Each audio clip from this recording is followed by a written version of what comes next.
So welcome, everybody, to the second hour of Mindshifters Radio. And today is Friday, and it's February the 25th, 2022. And our call-in number is 563-999-3581. And press 1, and that'll put you into queue. And Michael's not going to be with us today, so I am going to do the show. And I ask you all to just step in with me and talk to me. I'm actually going to do some processing, so any support that you all can offer is great. So yesterday was a little bit challenging for me. My younger brother came in, so he did help tremendously to make decisions. But my dad is it doesn't look like, without a miracle, that he's going to get to the point of coming home. And he's about to expire the time that insurance allows him to stay at the skilled nursing center. So we went to find an appropriate assisted living memory care place to move him to. And we settled on one, and we're waiting for them to go, and they'll have to assess Dad and determine at what stage of care. And, of course, depending on how much care he needs, the dollar price goes up. But when we visited two of the places, we let go of the third one, and we chose one of those two, and then we spent the afternoon with Dad. We went and visited with him and played dominoes with him and talked to him. And then we headed out to go to my son's celebration of his birthday. And so we ended the evening on a really good high note. And then I came home and just did some breathing and tried to forget the day. But one of the things that came back to me is when I was teaching a women's class, and I had processed something that had come up for me, and it was actually around my son and his job and everything. This was many years ago. And everybody in the audience was like, oh, well, don't worry about this, or, oh, just let him do that, or oh, you need to, and they were giving me what we call problem solving. And I attempted to bring it around to them and say, look, it's not about that. What is up for me is mine. And the incident with my son was just a trigger. And so this is the same thing, is that what is up for me is mine around my dad. And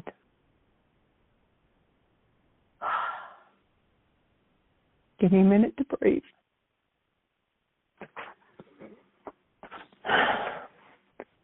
And the whole situation is just the trigger. So what came up for me, I was talking to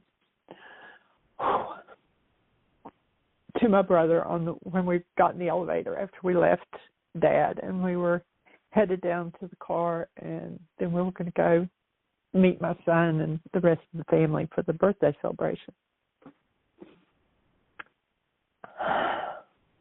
And I said, I wish I could turn back time and do whatever I needed to do to keep Dad from getting COVID. I mean, we tried really hard for 2 years. Did more than try. We kept him safe. And, we recovered, Michael and I did, and we actually got some blessings and some other healing through the process. When my dad got it, and he was in the hospital for 11 days, and they basically were treating him for his low oxygen and the COVID and giving him the antibiotics and steroids and all that, but they weren't getting him up. So he forgot how to walk. He forgot how to take himself to the bathroom. He forgot how to feed himself. And I can't bring him home in that shape. And so what came up for me was I'm processing a lot of guilt. And like my brother, he immediately was like, sis, you've gone above and beyond. Give yourself some slack. There's nothing you could have done. And I know it triggers that I did something wrong, that it's my fault, I'm to blame, not good enough. I mean, all those things have come up with this situation. Getting my dad to get back to perfect health and be able to bring him home still would not address the things that are coming up for me. It would be problem solving. And so I'm working on those issues, and you say, you live with the teacher. You're married to the teacher. You should be beyond this by now.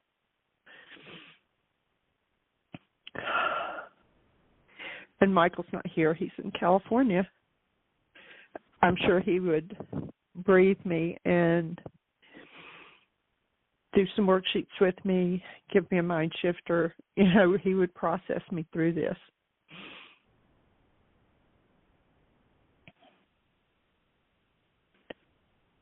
So that's what I'm working on. And it is process. And I haven't arrived. I wish I could say I had, but I'm in it just like the rest of you. So I open the lines, 563-999-3581. Talk to me.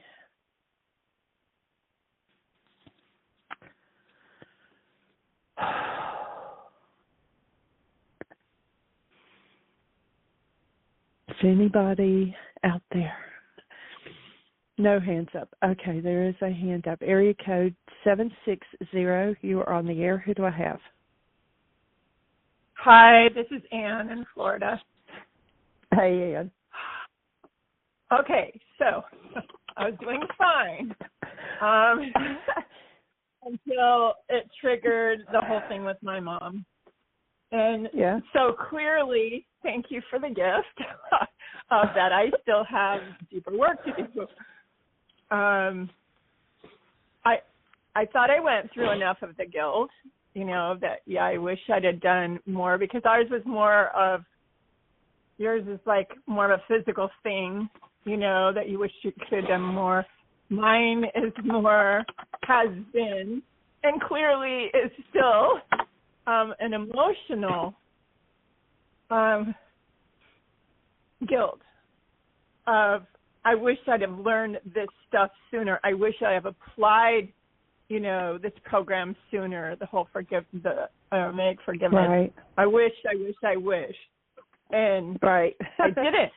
But I was working on me. And so for the 5 years, she lived next door to me because I brought her up. And it's like, so the guilt was, I shouldn't have brought her up. I should have left her down there. And, it went on and on. And so I let go of those for a while, but I see how that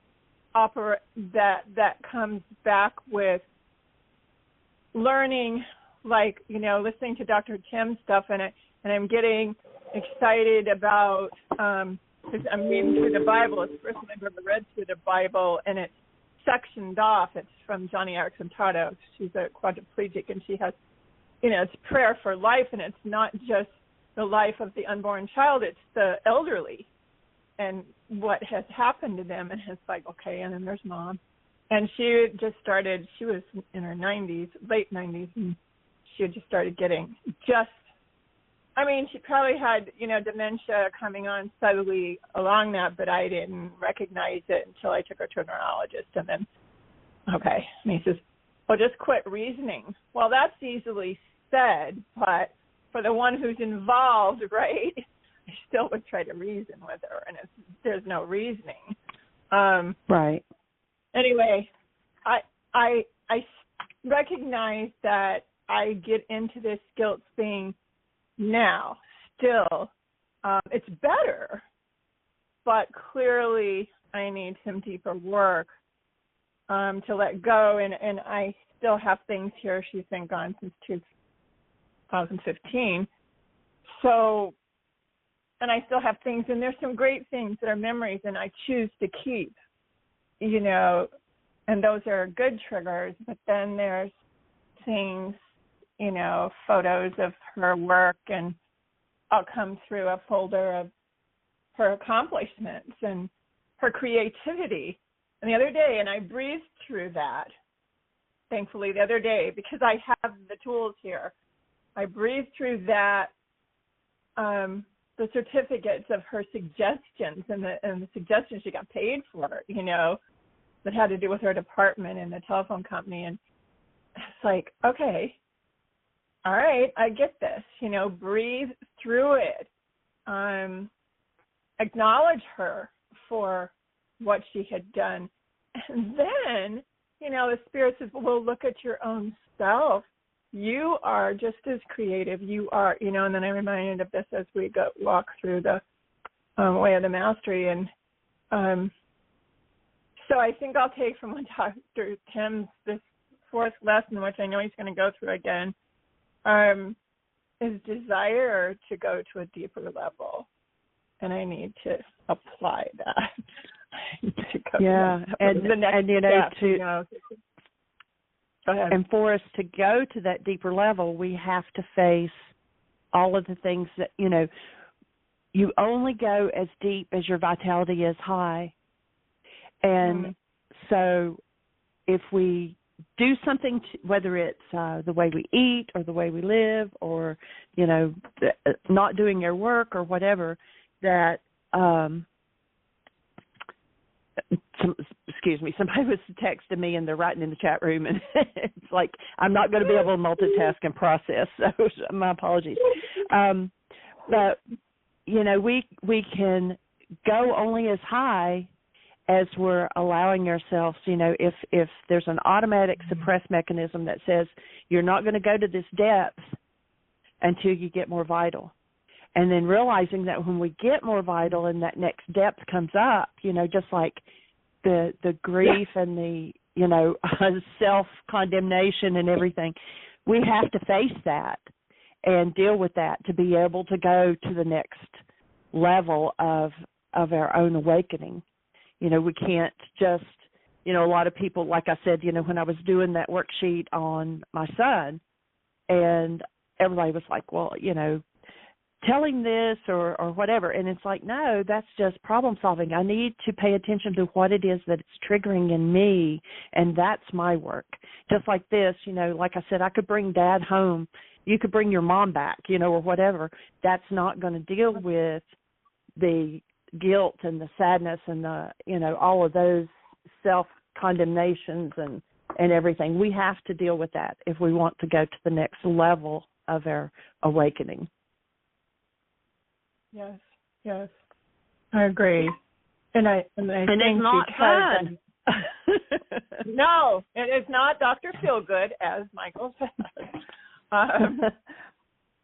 But it's like you're saying, it's necessary if we get to that higher vitality, which I know it seems odd. I mean, and it wouldn't do this for somebody else, but for me, getting all of my daughters and son-in-law's furniture out of my house, you know, the first week in December, and it's like then I've been up and down with, okay, now I really am alone. I have great neighbors, you know, stepdaughters an hour and a half away. That's different than having them, you know, I'm not dog sitting anymore for the 3 dogs. I'm not running here and there. I'm not spending a lot of my time, which I had to work through, do wake-up sheets on that. But now I'm up and down with, okay, how do I get organized again? These are things I know what to do. I did them when I was in school, and I had structure, so I need to make my own structure, and I wasn't doing it. I was just so relieved that there was not a lot of furniture in my house, and now I'm enjoying, you know, having all this space, and yet I still have work to do. You know, of all the stuff that I hid while all their stuff was in my house. Right. I actually, one time I was doing a worksheet on the clutter and stuff, and what I came up with was it wasn't the external clutter. it was the internal chaos. And the external clutter was just a trigger for my internal chaos. And what I found was if I could keep everything neat around me and get rid of the clutter, then I wouldn't be triggered. I didn't have to look at the internal chaos. And so the external clutter still bugs me, and I'm still doing work around it. But I also know that it's, what's going on inside. And what came up around clutter and things on the external like that is that there wasn't space for me. There wasn't room for me. I didn't belong. Those kind of things. So, there again, you can clean it up outside all you want to, but until you deal with what it is that's being triggered on the inside, it's, you can have it spick and span and beautiful on the outside, but if you don't deal with what's inside, something else is going to trigger it out. Yes, and that's true. So it's like I've been working in tandem with that. So thankfully, I have this work, and I have the radio show that we get to listen to, and even Michael and Dr. Tim and all the callers that come in and share their stuff and the archives. I mean, it's just amazing and so that is what I'm having to do. So what little bit now, as I pull something out that was clutter, and I changed my words from clear the clutter, calm the chaos, to restore the area, calm my mind. Because I'm restoring it to having space by getting rid of the clutter. Well, I need to do the same thing. As I restore the chaos that was in my mind, then it's calming. And so it's a little bit at a time, and it's a journey. So I'm grateful that I have more vitality to deal with it. And it's just like you've done. I think you described it perfectly, that it's a journey, because it's, a lot of people, even I'm thinking of, a trip, if somebody goes on a vacation or something, they're always focusing on the destination instead of, looking at the journey in between and enjoying it as well. So, we have a destination of it being calm and clear and clean and uncluttered or whatever, but in between it is a journey that we have lessons to learn and things that we can enjoy. And so you're right. Thank you. When you're talking about it and, listening to Sharon, especially when people have asked questions about how your gal was doing, and I could relate to a lot of that because Mom was in, I had home care come in until then Medicare would pay for, hospice. But the things that were learned immediately in the good times, and you've shared that, what you were able to do with your dad and some of those times. And so that's part of our journey. So I'm so getting better at, because I've heard enough of those that are successful with this, on your next vitality level, is that things become a gift more. I mean, I see them as a gift sooner than I did before, so I don't have to wallow in my pity as long. And so that's encouraging, and I think that helps, doesn't it, to go to the next level, to get that next vitality, because we recognize that things are not lasting as long where we used to be. So exactly, yeah, and able to breathe through it and to see the gift in it. It was really I don't know, something about what you just said made me think. The other day, I had cleaned up Aria's she has half of the living room here that's her space. We call it a play yard. Right. And when I was cleaning it up, I found these they're like little stuffed animals, but they're only about the size of half of a softball. I mean, they're just small, but they're called emotions. And so there's like one red one, and it's anger, and there's a green one, and it's, satisfaction or something, and pink, and so anyway, the emotions are written on the back of it, and she had them all out, and we were going through it, and she'd point to it, and she'd ask me what it said, because she's not reading yet or anything, and I told her, and then it was amazing. Each little ball has like feet on the bottom of it that holds it upright so it sits. And Right. she turned it upside down, and she said, but look, Nene, all of them have a heart, and their feet were the shape of a heart. And so, I mean, it didn't matter if it was anger or if it was happiness or whether it was, anxiety, or it didn't matter what the emotion was. Its foundation under each one of them was a heart. It was love. And oh my gosh, we can stand on that. Yes. So that took me to Michael's, what he drew on the board at one of the intensives at Heartland. Immediately it took me there, because when he was talking about things collapsing in on itself as we do a wake-up sheet, when we get to that cancel the goal, he drew the line. And I don't know how many times he's done that illustration. I didn't remember him doing it that particular way before. But he didn't just draw a line, it seems like, or maybe I made this up when I drew it on my paper, but I put little hearts, like what you're describing, in a line, because that was down under, that's always there. So it's like, okay, on these little dogs, they're at the bottom of it. And we're in this process, breathing, of uncovering that every time we cancel that goal. And I go, oh my gosh.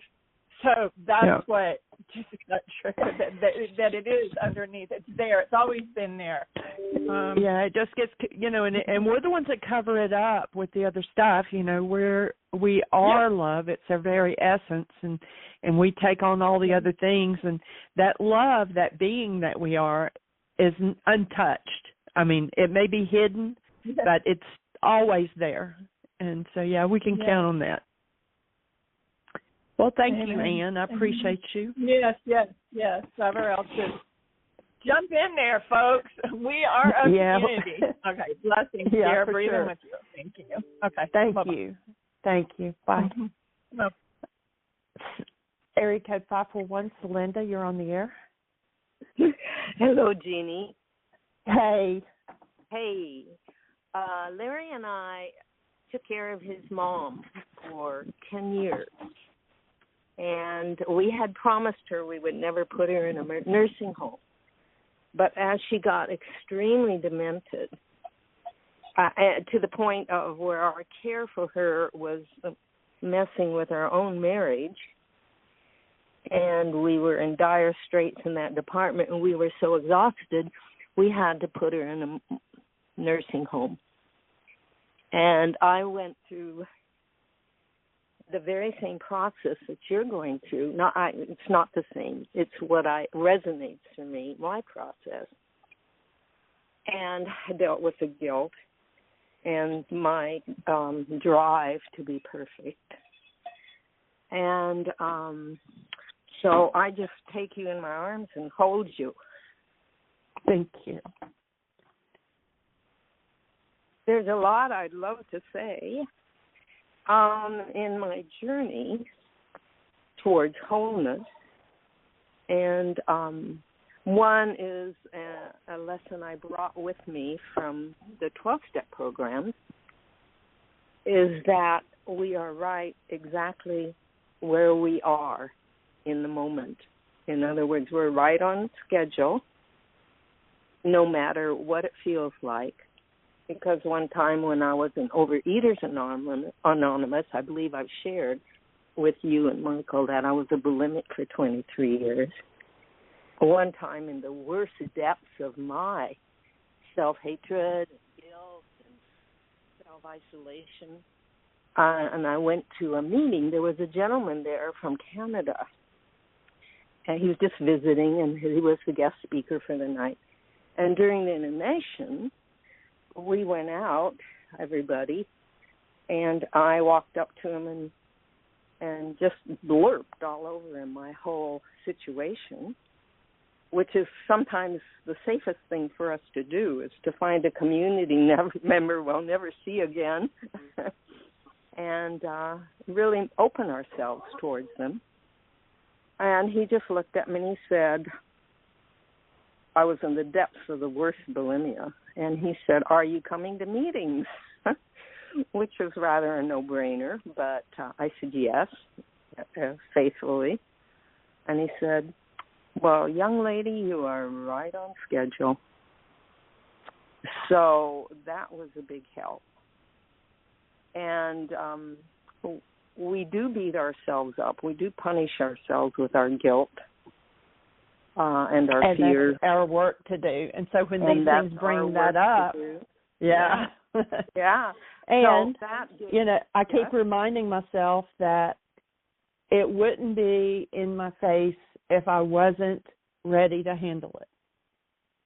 Well, yes, exactly. And it wouldn't be in my face unless I still had things I was afraid to let go of. Exactly. And so the process is the perfection.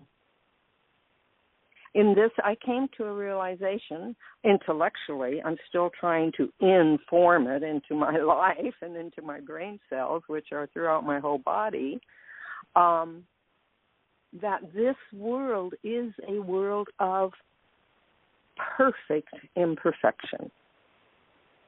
That it's the process of our awakening unto ourselves, which I am going through right along with you. In fact, I depend on you as my community. And right. Well, that was why, I started to, when Michael said he couldn't be on the show today, I started to do another recording, and I thought, no, call on my community. I'm going to process. I'm going to, ask for support. And I won't keep you longer because there may be someone else who wishes to say something. Thank you. I just want to finish with one more thought. Was sometimes our community, from our point of view, is judging us, and they're not. They are offering us an opportunity to see ourselves in a different light than we see ourselves. And my husband did that to me the other day. Not to me, for me. It would have been, my defense would have come up if I'd have thought it was to me. But by grace and my own practices, I was able to listen to him. Grace and grit. We always need grace and grit, Jeanie. I was able to listen to them. Yeah. And then when Dr. Tim this morning, or actually this whole way of mastery that I'm following with Dr. Tim, it's just like, I feel like I'm unfolding right and left in origami. We're unfolding me to see what the whole paper looks like. And I just share that with you. What a blessing. My primal community is my relationship with my significant other, my most significant other. We're here with each other. You're with Michael for a reason of bringing the fullness of yourselves, into only awareness. You're already the fullness of yourselves. Well, I'm speaking to me, too. We always do. Out of my mouth is what I mostly need to learn. Yeah, and so that's what Mark said. Thank you. Blessings and blessings. I love you both. I love the whole community. And Anne, I especially love your delight in putting hearts over or below their cross outlines, because I'm going to start doing that today. Awesome. Thank you. We are awesome, aren't we, Jeanie? Yeah. Bye-bye. Yeah, bye-bye. I am. Area code 610. Hey, Miss Susan. Hey, Jeanie. Thank you. I'm just holding the space here, as you guys always say. You said Michael wasn't there to breathe you, and as you know, I'm the world's worst breather. I just thought, if you wanted to go through a worksheet of any kind or do your own processing with us bearing witness. Okay. That be good? That is, yep, that's a good idea. Let me reach up here and get...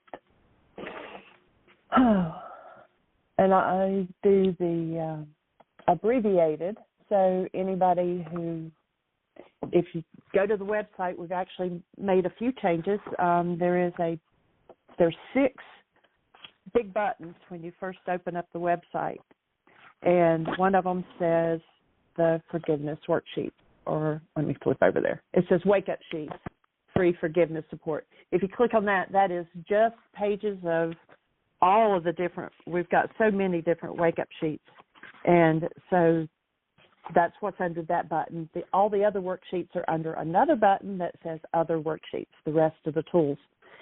And I use an abbreviated version when I do the women's intensives. And so that's the one that I will do here online. So let me open one up. So, Jeanie, is this under the wake-up sheets? It's under the wake-up. Okay. And then the very first one is the one that Michael uses. It's the 7-step. And then if you go down about 1, 2, 3, 4, 5 buttons down, it's actually, you'll see Dr. Tim's forgiveness pattern is on there. And then underneath it says abbreviated 7-step that Jeanie uses in Women Healing Women. Okay. All right. So, okay. I'm printing that out so I can just follow you along. Awesome. And I'm going to leave your yeah. microphone on, and then as we go, if anybody else has a question, write it down, and when we finish this, then I'll be more than glad to turn your mic on and hear what you have to offer, and I'm open.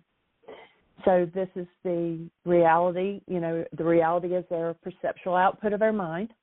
So there is an actuality going on, you know, that Dad has to go to an assisted living, that his physical therapist has said, you know, that he's probably not going to get independent again. And that's the actuality. Now, the reality, what goes on in my mind, is what I'm going to do this worksheet on. So it's my perception. And forgiveness, yep. This worksheet is the tool for changing my reality. And so right. It's not going to change what's actually happening out there with my dad, but it will change what's going on inside of me. And the premise, our essential nature as human beings is love. Think about the newborn. The work of healing is to remove anything that is unlike our true nature, so that we come back to the experience of love 24/7, 365. I, Jeanie, who am love, have through denial trained my carbon-based memory to show me the lie that my feelings and my giving up of the experience of my essence love are caused by my trigger, and name the object of attention. Who or what are you focused on? And so it's Dad, and then the little parenthesis with the little blanks, that's for my initials, because it's really about me. And so that's JR, and describe what happened. So my reality is that I didn't do enough to keep my dad safe. That if he hadn't got COVID, I wouldn't be putting him in an assisted living right now. He'd still be home. So my reality is it's my fault. Got it. My feelings that are resonated by this situation is grief. And each one of these could be a different worksheet. Grief, fear, blame, shame. I could fill it in with a whole bunch of things. So, Jeanie, and, that is a whole bunch of things. Is one of them bigger than all the rest for the sake of this worksheet? Probably, thank you for bringing me in. Blame, probably. Blaming myself. Okay, and that's the guilt. And that's actually kind of, all right, think about this. Blame, is that a thought more than a feeling? That's interesting. Good question. It's a thought. It's a thought. It is. Isn't it? I think the blame is a thought. So the feeling, probably the biggest feeling is sadness or grief. You and know I what guess I hear sadness when you is say a lighter. describe what happened. I didn't do enough to keep Dad safe. He got COVID. My fault. That sounds like it. There's a lot of sadness in there. Yeah. But you're going after yourself, something like gangbusters. Yeah. I'm wondering if it's guilt. That's a feeling, isn't it? Guilt would also be a thought. I'm guilty. So when I think that I am guilty, I feel you're mad at yourself. And if we take it even deeper, and thank you for this, because we're kind of going around, but I think that's what we need to do to get to the bottom.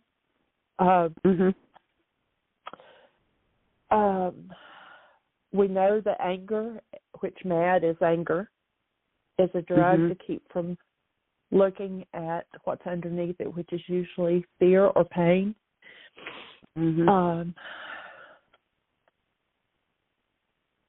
So, yeah, I am angry with myself. And probably what lies under that is the fear of the result of the actuality.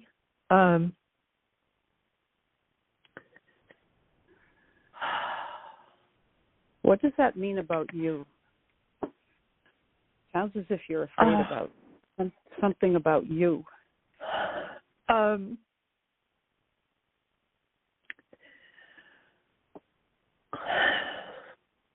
Of what, I guess, what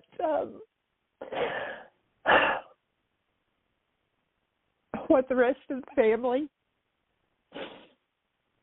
will think, I'm supposed to be his caregiver. I was supposed to take care of him.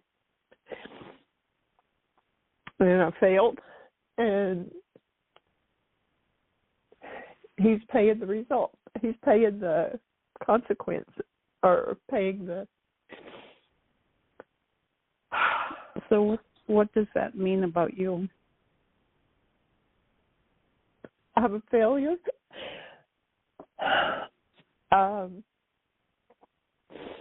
Anything else?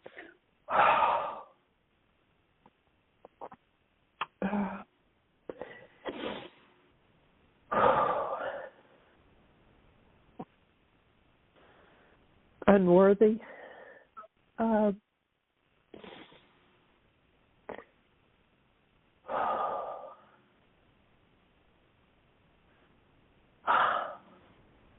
For some reason, I'm not sure the connection on this, but it's almost like I deserve to feel this way. Because?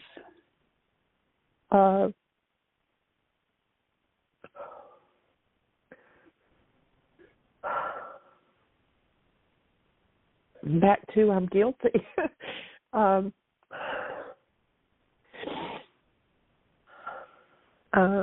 This one goes a lot deeper than this actuality, for sure. Yeah. So you've gone in a circle. I did. Yeah. You got help to the me word tie fear. into one of them. To get through a worksheet, we've got to lock in on one. Well, not necessarily quite yet. I would say you said, I'm afraid of what my family will think. I failed. I'm unworthy. I deserve to feel this way. But it's all pointing to something about you that you haven't dared to say. What does this mean about you?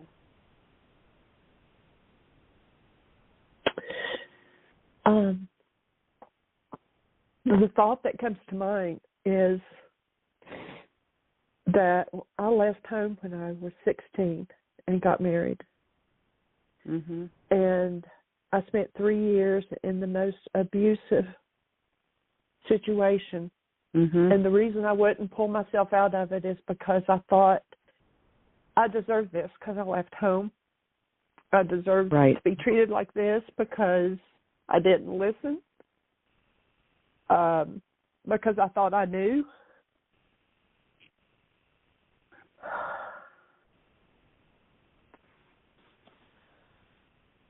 And so you were bad. You deserved something. You did wrong way back then, and you felt you deserved punishment. And so you became a punisher to yourself, and you're doing it again. Is what I think I hear. I know I'm kind of railroading you through. Yeah, nope, you're right. It's that hits right on it.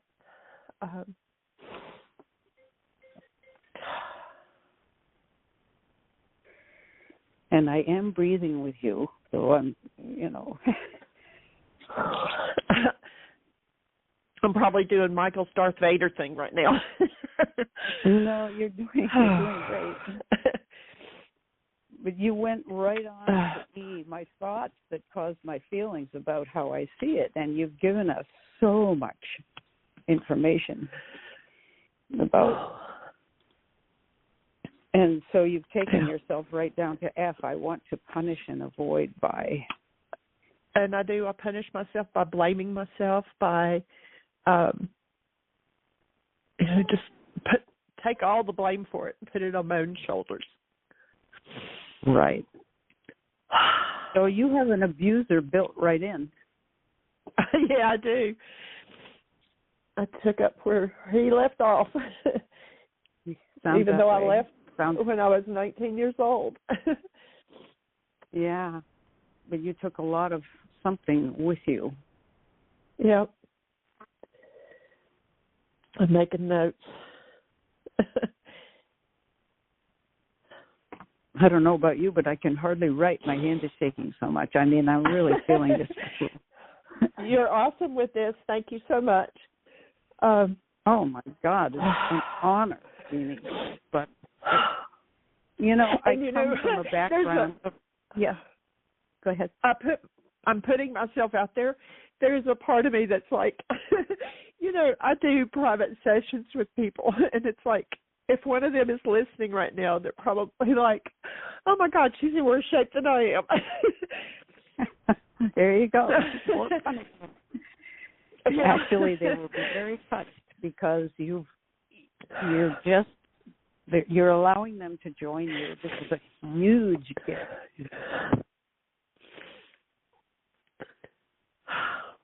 What is it that Celinda said earlier? We teach best what we most need to learn. So you're so open about it. You can only be helping your clients if they're listening.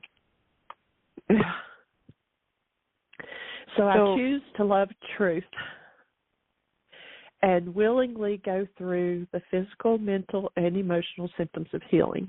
And for those who may not know, when energy goes in, it creates symptoms. And as we're healing and processing out, the symptoms look the same.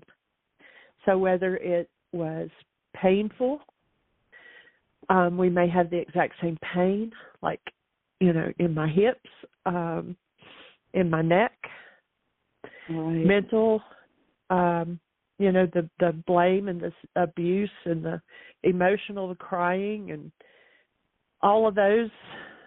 If I look back to when I was 16, 17, 18, 19 years old, a lot of those same emotions. Right. So, and if you go right to the next one, I, who am love, want Dad to be whole again. And that so is that a goal. I can feel better about myself. Amen. So good.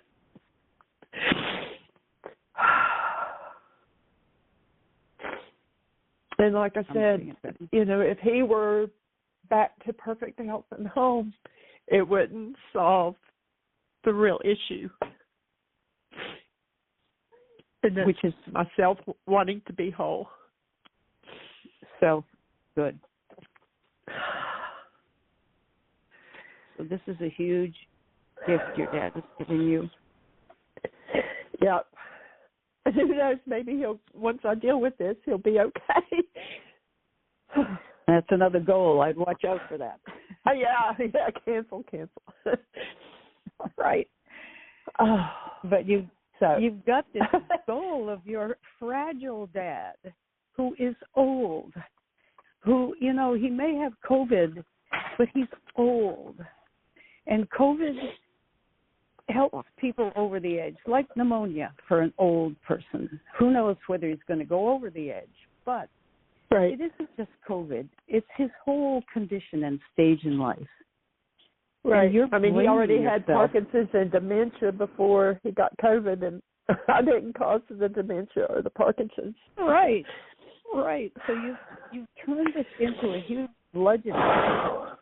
Yeah, I did. You did. I mean, I remember our phone call about what you should do to get him, you know, safe to go stay with your brother. Right. So that you could get a little time off because you were exhausted, and you made a very careful decision. And I don't know the outcome of that decision, but you've been keeping your dad in the center of your heart and care. So, right. And he was double vaccinated and had his booster, and he still got it. Mhm. And I mean, Michael and I were not vaccinated, but I did get Dad vaccinated, and he got it anyway. You know. Yeah. So I'm breathing with you. But you have really taken this and run with it to reinstate the abuser in your own system. Yeah. Yep. You're a bad girl and all the rest of the stuff. Yeah. So I'm writing. Okay. Deep breath. So reconnecting with your original being takes you way back, and probably much further back than age 16. You know, that's something that Michael and I have talked about. I can remember being about 5. I don't have any memories before that. Mm-hmm. I can look at pictures and pretend like I remember it. Mm-hmm. But for some reason, I don't remember much before I was 5 years old. And I don't remember a whole lot from 5 to 16. And then after I got married, it was like my brothers were 6 and 8 years younger than me. So they were 10 and 8 when I got married. And they were talking one day about me bringing them to my house where my husband and I lived, and them playing in the creek, and they were talking about all those things. I don't even remember that. I was in such a survival mode. I don't even remember having my little brothers over at the house. Mm-hmm. So it's like half my life I keep locked out. Probably for really good reasons. You said you left. You left into the arms of an abusive man, so something wasn't so good at home. And, you know, that goes back to, we've talked about power people, and I said I always thought my mom was my power person because she was the, you know, very strict. She's the one that always did the punishment and all of that stuff. My grandmother lived with us, and she and I shared a bedroom, and so my grandmother was like my sanctuary.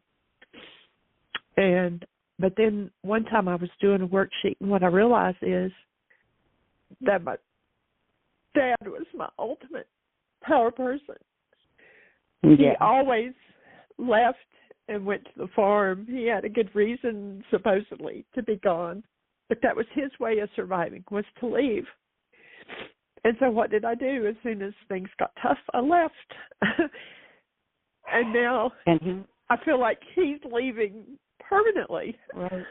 Mm-hmm. I'm still trying to fix something with him. Yeah. And he's leaving, which seems like a judgment. Yeah. He's leaving because you're inadequate. You didn't live up to something, or you're bad, or whatever it is. But he just can't leave. He can't leave because he needs to leave. Right. It's okay if he leaves. Excuse me for blowing my nose in the phone. I meant to mute it when I did that. That's totally all right. Has a good resonance.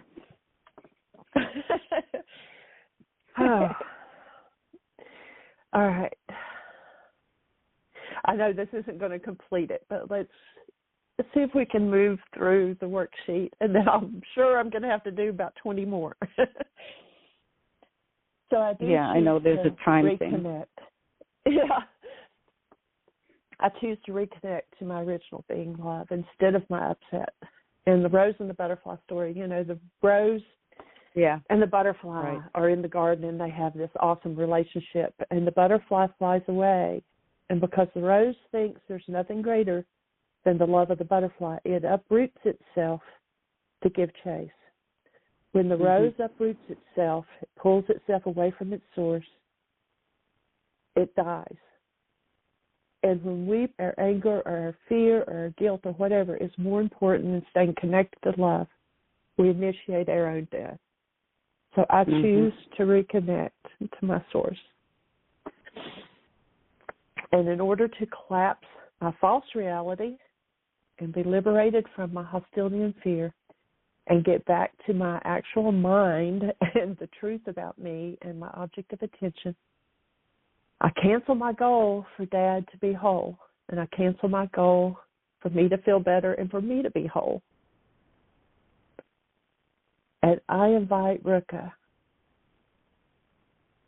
to incline me toward healing. I invite Ruka to restore me to my original nature love. Can I interrupt you one second? Yes. Your goal was to have my dad do well. Oh, okay. Dad to be well, so that I could feel better about yourself. Could feel better. And be whole.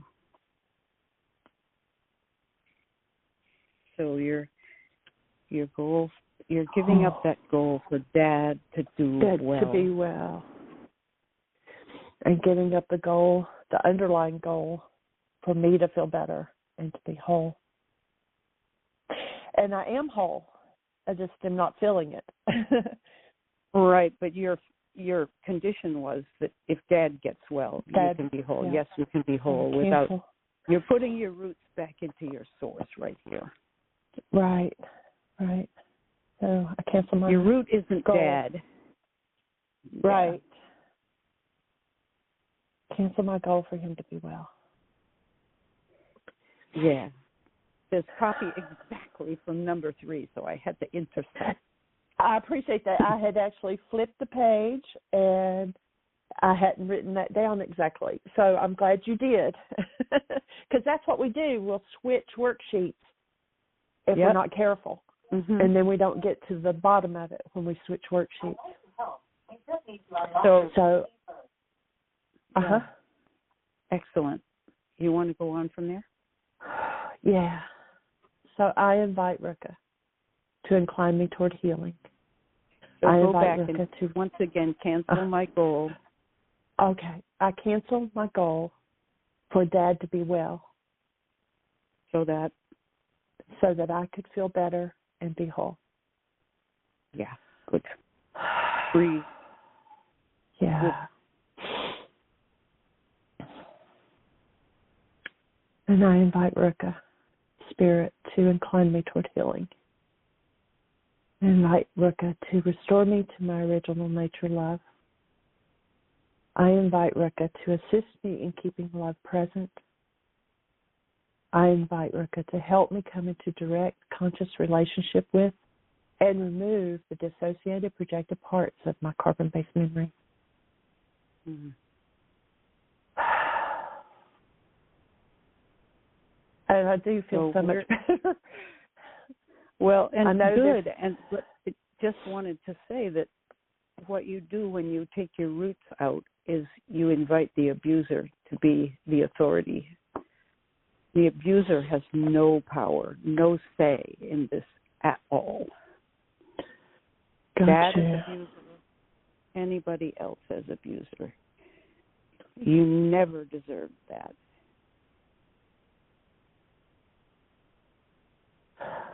And since nobody else is doing it to me, I'm just doing it to myself.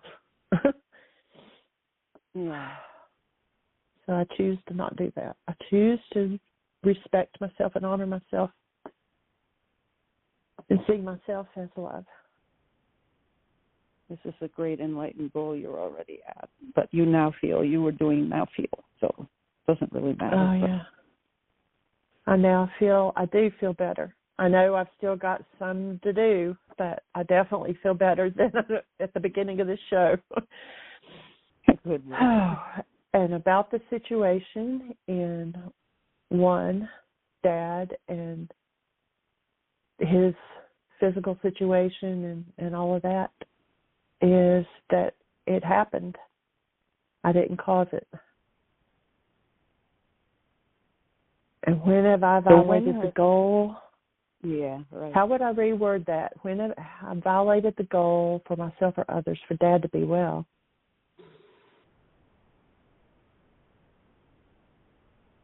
For yourself, I guess, have you violated a goal against yourself being well? Yeah. Yep.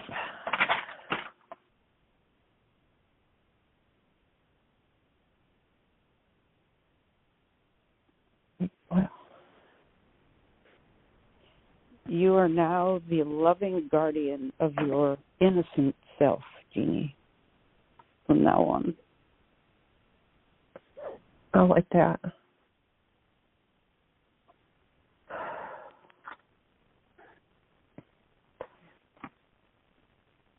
And Dad, I acknowledge us creating truth, perfect love, and moving forward from here. You had used the word respect myself, and you said being a loving guardian of your innocence is you liked that.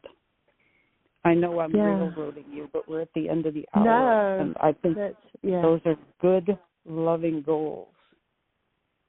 And that releases your dad to do what he's going to do. Yes. And you can give it your blessing rather than being fearful. Right. Yeah.